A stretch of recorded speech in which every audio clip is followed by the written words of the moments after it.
Joining me today for a quick chat is Chris Howe, General Manager of Commercial and Technology for NPC Media. Thanks for joining us, Chris. Oh, no problem. So for those who don't know much about NPC, can you tell us a little bit about NPC Media? Sure. So NPC Media was born out of a desire, I suppose, to look at how to deliver efficiently services for 7 and 9. So it's a joint venture between 7 West Media and 9 Entertainment Corporation, which is NEC in Australia. And it's, I suppose that the initial thought was how could 7 and 9 save money, be more efficient, provide, I suppose, savings within their core facilities that were not essential to their output. So nothing around advertising or content purchasing or all the things that make them unique, the branding that makes them unique. But the back end services, if you look into both the businesses at the time, they were exactly the same. Very, very similar the way they operate and the requirements that they have. So the idea was, could they be brought together to save money? And the output of, I suppose, ultimately, initially we looked at going out to the market, looked out at whether there's an opportunity to outsource some of this. And then ultimately we decided that actually if we brought the two facilities together, it would be, it would provide benefits and economies of scale to both businesses. Over the last few years, obviously there's been significant consolidation and resource sharing in the Australian market. I guess NPCM was kind of that next logical step. Can you tell us a little bit about the history behind some of that and what resources are shared in the Australian market? Because I think that's something that may be unique. Yeah, I think you're dead right. There had been sort of examples of this in the Australian market in the broadcast industry. Again, it's all about can these services be provided more economically? But 9 and 7 had already looked at other areas where they could save money together. A good, not so relevant example, but is the helicopter service they provide for their news gathering. They actually combined the helicopter service between them, and that reduced the number of helicopters in each metro market and saved money by combining those services and sharing the footage. And I suppose that was a sort of one of the early examples of how they could work together successfully under joint ventures. They already had a transmission business under joint ventures called TXA. So this was another example of where it was felt that if we brought together the facilities in the right way, we could save money. I guess it's an example of compete where you need to compete, but share resources and save costs where you can be efficient. So it's certainly something that I think some other broadcasters, at least in the future, may want to look to. Yeah, it's exactly that, really. It's sort of, I suppose broadcasters are facing, like every broadcaster probably globally is facing advertising revenue diminishing to a certain extent. And the strategy around 7 and 9 has been to extend their portfolio of services across broadcast and OTT and digital platforms. So they're looking to obviously diversify and provide as broad a service as possible. And there's costs associated with that. So there's capital investment, and if you can share that capital investment, or if you can reduce the, where there's commonalities in the processes and the operational functions, if you can share those to reduce the costs, that's the intention of the whole thing, really, is to bring, not only bring the services together, but look at how the investment in the future can leverage more services and better functionality for both businesses. So obviously Imagine was one of your partners in bringing together both the 7 and 9 businesses into one facility. So how many channels are you managing out of that facility now? So currently there's 211 channels. So that's the whole thing was set up obviously to service 7 and 9. But obviously the whole idea as well is that we could create a commercially viable entity that would be able to sell these services as managed services to third parties. And we were successful engaging Southern Cross, which is Southern Cross Australia, a regional broadcaster covering lots of the areas across Australia in most territories and states, and they the whole total comes to 211 channels now, with all of the metro and regional channels for 7 and 9, plus the regional channels for Southern Cross. So can you tell me some of the drivers behind the consolidation? Yeah, so the consolidation is based around ultimately reducing cost.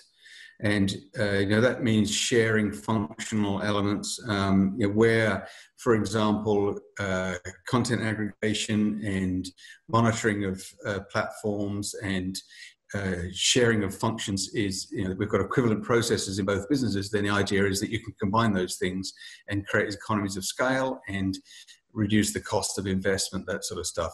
There's areas where you can't do that. Obviously, for the pointy end of Playout, where you're playing out channels individually with, obviously competitive timing in some cases and competitive advertising, then there's less opportunity to share there. But the whole idea is that, if the whole thing's brought together, then the staff can be shared, facilities can be shared, and the investment and cost of build can be shared across the two businesses. And that's the whole premise behind it.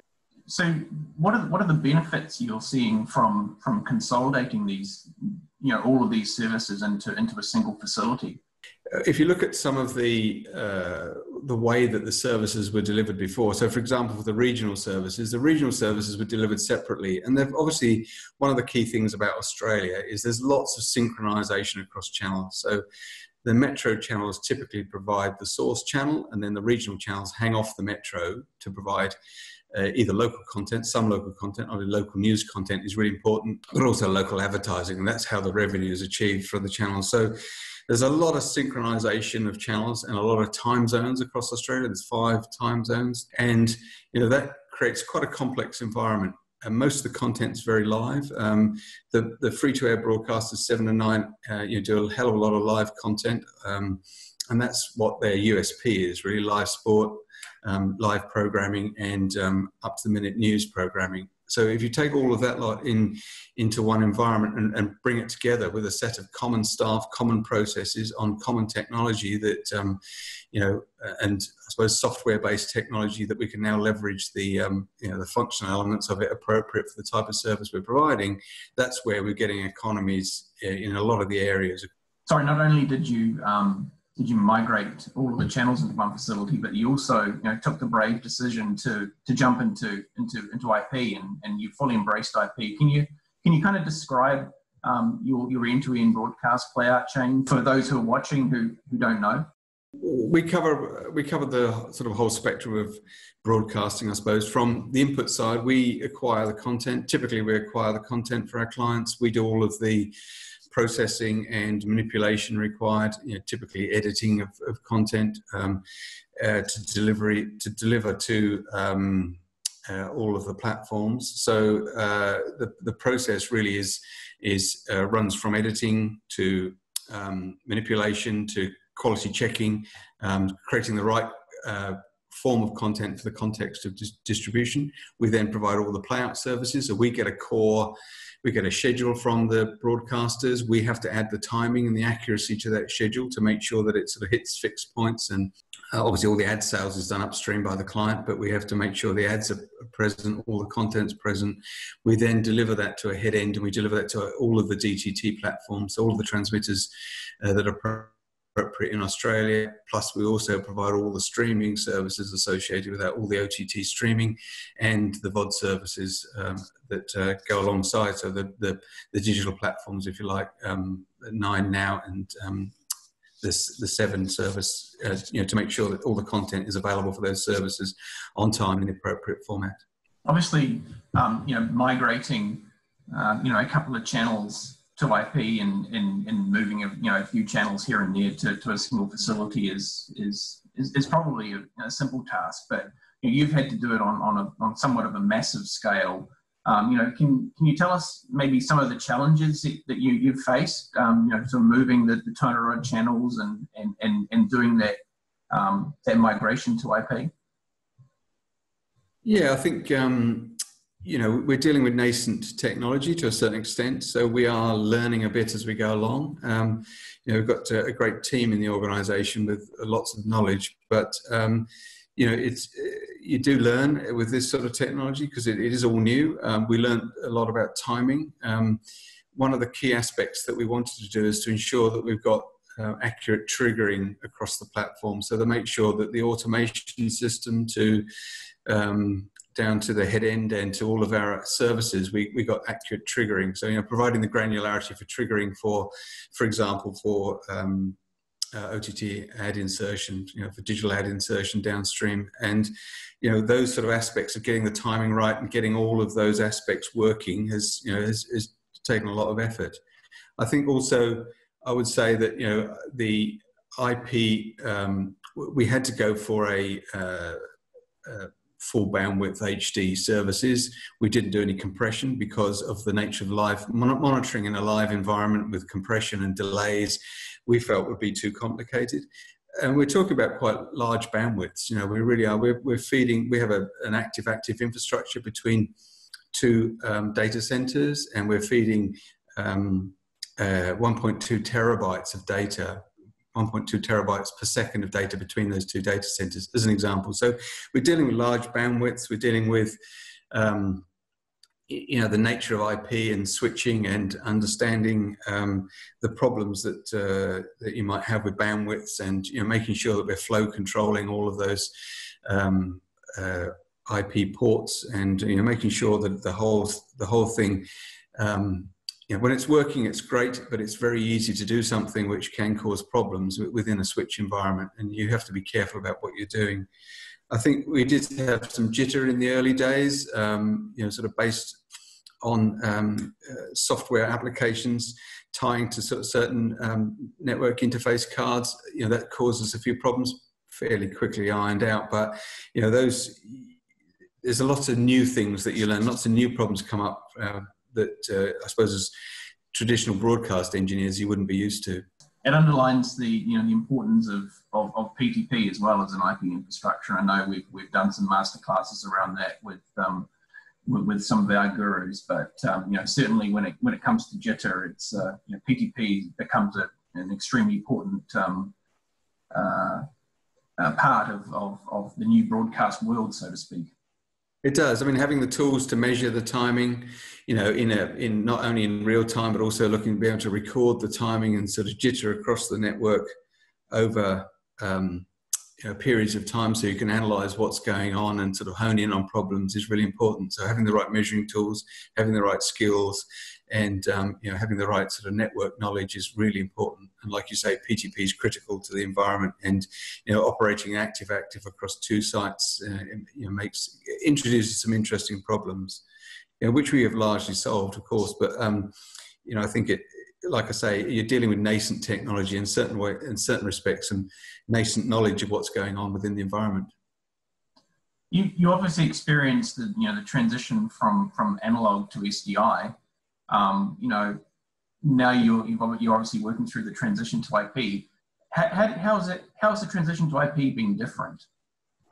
I think sort of from analog to digital was a bit more of a slow burn, I would say. You know, my experience was that we looked at SDI initially with some analog audio. We then sort of introduced AS-EBU digital audio on top of that later on, and so it was a bit of a slower burn, I suppose.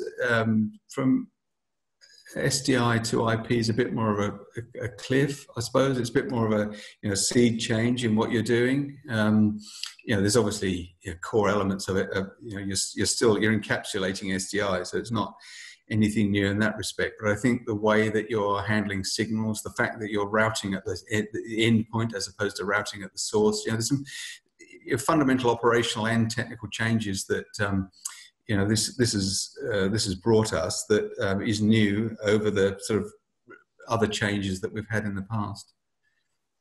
So, what efficiencies did the switch to IP bring to NPCM as a business, and, you know, and you know, now and sort of looking towards the future?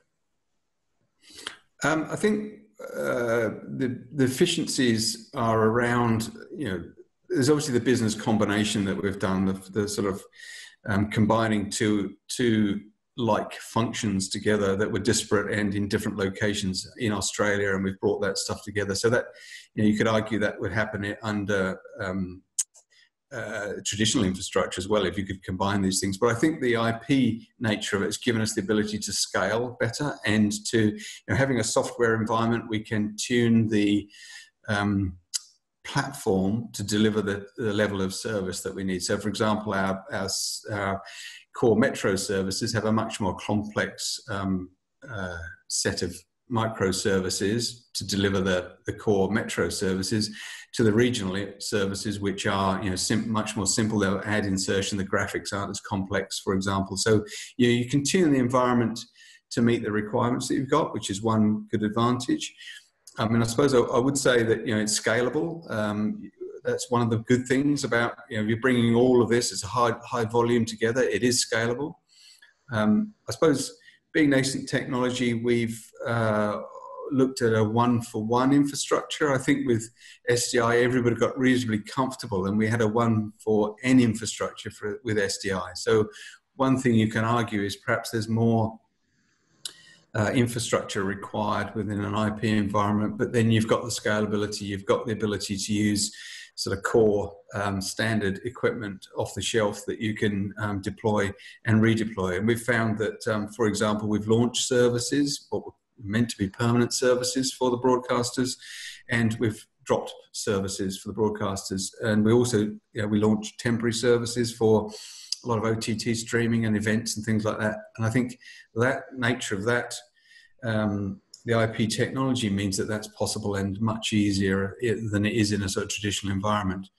I would say, in terms of budgeting, you can't look at this as a really low cost exercise, because you're dealing with, particularly we are dealing with high bandwidths, and like I say, we're using dark fiber to get high bandwidths transferred. We're using 100 gig networks and lots of 10 gig networks. So those all do cost money, but I think trying to achieve that in an SDI environment would be very difficult. So you mentioned the one-to-one redundancy that you've chosen for this installation, and I think one of the things that people may not realize, and you've sort of alluded to it earlier on in our discussion, is that you're actually split across multiple locations. Can you tell me a little bit about sort of how that came about and what problem that solves for you? Sure. One of the early decisions, we've obviously did a pilot for some of this IP elements using the regional services for Network 9 before we embarked on the sort of full adventure for including 7 as well. And we decided that one-for-one was, because of the nature of the technology, it's fairly new, it's software, it's does need upgrades, does need changes. We decided that a one-for-one environment was necessary to meet those requirements. If you think of software development is changing quite rapidly, you do need the ability to shut one side of the system down, make upgrades, make changes, and then bring the system up. So one-for-one really became a necessity. You then look at that and think, well, actually, we've got to, we have to have a DR requirement. That DR requirement, disaster recovery. That disaster recovery requirement is a necessity, and it's a business requirement. But it's always inadequate, really. It's always a subset of the services that you offer. It's always a struggle to keep it up to date, struggle to keep it working in a reasonable way. So we decided, well, we've got a one-for-one infrastructure, let's split it across 2 sites. So rather than make the investment on one site and then have to provide a DR service, we decided to split it across 2 sites so that we've got a geographic diversity built into the offering, I suppose, as opposed to having an afterthought, which is DR plugged in later. And I think that's, you could say we didn't know anything about the pandemic or anything that was happening, of course, but we can say it's been a good decision in that respect, because not only I think the requirements for DR have slightly changed. We've always been building disaster recovery on the focus of a loss of a facility. You know, the aeroplane lands on the facility is the typical one, and everything gets knocked out. You can't use it, or there's a major event which they're not facility out. But we're actually looking at isolating staff now. We're isolating people from one site to another, and you know, there's a slightly different angle to the nature of having two sites, I think. So I think it's even more important under, you know, the current environment. So I think luckily it was the right decision. Yeah, I think what we're seeing is it's VR, and at least in a post-COVID world, it's likely going to be less around brick and mortar protection and sort of a little bit more towards you know, staff resilience and being able to man your operations. You're going to have facilities that are quite capable of generating channels, but you know, no staff to run it. So it's certainly a unique proposition. But the other thing is about the multi-site is it's not your facility, is it? It's a data center where those secondary channels are actually originating from. It is, yeah. So the main facility, if you like, the main operational technical facility was an existing 9 facility, and that was upgraded and expanded to incorporate 7 services. And yeah, had a lot of investment in it previously, so it was a reasonably low cost upgrade to create what we did. But obviously, to create the dual site stuff, we didn't want to buy another facility, so we used a standard data center, dry hire, if you like, hosting facility to put the secondary equipment in, and then we've got another operational center, which is part of the business, to run those services from, should we need to, you know, to be geographically relocated for the staff. So yes, and not only that, I think, you know, the using standard data centers is also a stepping stone to looking at cloud-based services and doing more and more in the cloud, and doing more, you know, as we develop over time. You know, we potentially can reduce the technical footprint within our facilities and start to look at standard cloud services. We felt, you know, the analysis, the cost analysis around using cloud services at this point in time, for the complexity and the live nature of the content that we have, was too challenging. But in the future, you know, I don't see that to be the case, particularly for the simpler services. You know, we will certainly start developing those sort of offerings for clients, you know, based on sort of pure cloud, if you like. So you've migrated to IP. You've split your Playout facility in an active sort of, you know, main site, data center site. What impact has that had on operations? Well, fortunately, I suppose, because we've stuck to the Imagine automation, the D-series automation, there's several core aspects of what the operational staff do, which is very similar to what they've always done. So that's been really good in terms of, you know, not needing to train on those aspects of the services. You know, the core automation, the scheduled download, the automation configuration, and the way that the automation works has not been a learning curve for people, which has been great. There are obviously areas where there's lots of learning around multi-viewers and control, and you know, the way the system works. Like I say, you know, having different ways of moving from main to protect services, particularly across the active sites, and you know, some of that is new to the way that the operators use. But I think from an operational point of view, you know, there's obviously pain points and learning and some development, and you know, taking on a client. Clients tend to do things in different ways, and we're trying to centralize and unify what we do for all clients. But there's, you know, that's a journey that we're on at the moment, sort of moving both clients into the same place and persuading what benefits there are from sort of working in exactly the same way between each other. So, you know, all of those things some of those things are in development, but most of what we've done, I think, has been reasonably familiar to the operations, and in that respect, you know, we've had to expand the staff base, which, you know, the new people need to be trained, but the business has always been good at training people, always been good at developing staff, and, you know, all of that was inherited from the original structure within the business. So from that respect, you know, it's not been a very difficult journey. It's obviously been, you know, had some challenges, but it's not been as difficult as you might think. And the multi-site capability split between two, there's no challenges from an operational perspective in that respect? No, it's obviously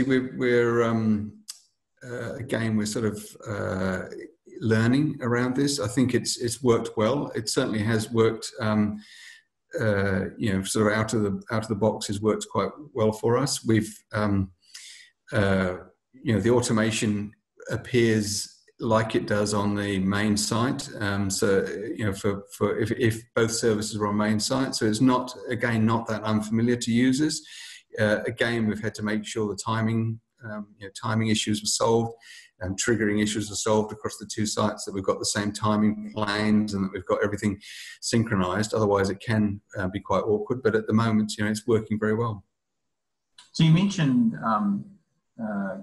triggering, and you sort of briefly mentioned SCUDI 104. And I know from personal experience during the project, obviously, we were very heavily engaged in 104 and defining those requirements to drive the downstream affiliate workflows as well as OTT. And it was used to replace a lot of the legacy workflows that you had in place to trigger the affiliates and the regional markets. Can you tell us a little bit about that, and how that has it impacted operations at all, or has it been somewhat transparent? No, again, somewhat transparent, because the way the triggers are set up in the automation system is very similar to how it was previously. We've obviously tried, the key aim around triggering is, like you say, is to make sure that we've got accurate triggers for affiliates. For where the regional services aren't played out from our facility, then we need to trigger third-party affiliates with accurate timing for particularly live content and going into breaks, etc. And where it's local, then obviously we've got to do the triggering locally. And I think, again, we haven't had a huge impact on the staff, but we have had a huge benefit in terms of getting that triggering accurate and granular to drive both the affiliate partners and internal regional operations, but also the OTT dynamic ad insertion, which has been a key part of this project, with from end to end, from the scheduling and the Playout operations through to the head end. One of the key things is to be able to provide dynamic advertising triggering, plus decorating manifests in a rich way, so that we can provide services on OTT platforms, which are I suppose look into the future and start to focus on what we see as the benefits for the businesses, which is to target advertising to individual users. Ultimately, that's the plan. So, Chris, are there any new technologies in the pipe, or you're looking to say migrate services to UHD, for example? The focus at the moment is not sort of UHD so much. It's really looking at granular advertising and OTT platform integration, and developing services that bring more advertising, and sort of protecting the businesses from external pressures and advertising revenue loss. That's the key focus. I think there could be some technology changes within the broadcast environment. For example, if T2 was introduced, that's a possibility in the future. But we feel we'd be ready for some of these changes, and ready for any standards changes or developments that might be thrown at us in that respect. So, after all this, what advice would you give others who are watching this and might be looking to embark on a similar sort of journey? Is there any tips you could share, or lessons that you've learned along the way that you're willing to share with us? Yeah, I mean, there's obviously the obvious project things. I think, like any complex project, you would be looking to planning and designing carefully and piloting. Like I say, we used the 9 regional services integrated into the facility before we embarked on the major upgrades with 7 and Southern Cross Australia. So we did some piloting work. I think that taught us a lot. So I'd certainly make that a suggestion. If you have the time, the benefits, I would focus on the timing, like you say, PTP timing, and if you're doing triggering timing, and look at timing planes carefully. I think budgeting is very it's very key. I think, like I say, this is nascent technology. There's benefits to it. It's not necessarily a low-cost exercise because of the complex nature of the networks, particularly the way that we've done it and the complexities of some of the services within Australia. So you need to, again, budget carefully. So I think those would be my tips, really. If you look at them, you think, well, actually, they're standard sort of project approaches. Sort of traditional formal ways of managing a project properly. So there's nothing particularly different there, but you've got to make sure that you've got the skill base and some of the knowledge around some of these technologies to support